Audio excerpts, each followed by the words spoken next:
بسم اللہ الرحمن الرحیم۔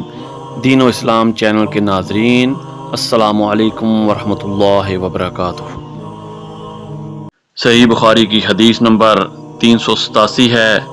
میں نے جریر بن عبداللہ کو دیکھا، انہوں نے پیشاب کیا، پھر وضو کیا اور اپنے موضوع پر مسح کیا، پھر کھڑے ہوئے اور موضوع سمیت نماز پڑھی۔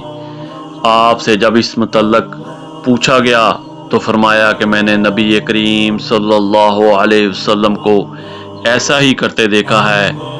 ابراہیم نخعی نے کہا کہ یہ حدیث لوگوں کی نظر میں بہت پسندیدہ تھی، کیونکہ جریر رضی اللہ تعالیٰ عنہ آخر میں اسلام لائے تھے۔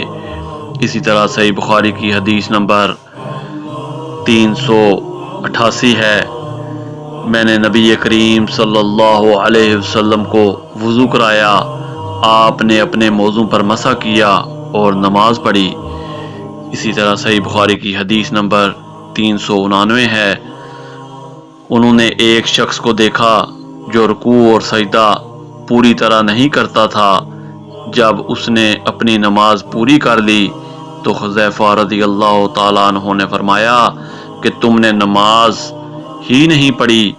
ابو وائل راوی نے کہا، میں خیال کرتا ہوں کہ حضرت حذیفہ رضی اللہ تعالیٰ عنہ نے یہ بھی فرمایا کہ اگر تو ایسی ہی نماز پر مر جاتا تو حضرت صلی اللہ علیہ وسلم کی سنت پر نہیں مرتا۔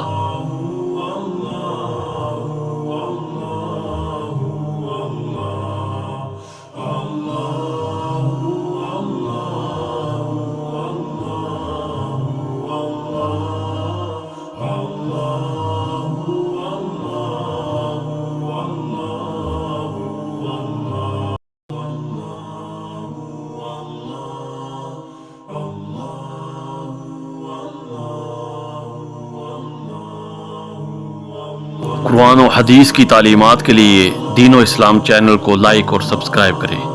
جزاک اللہ خیر۔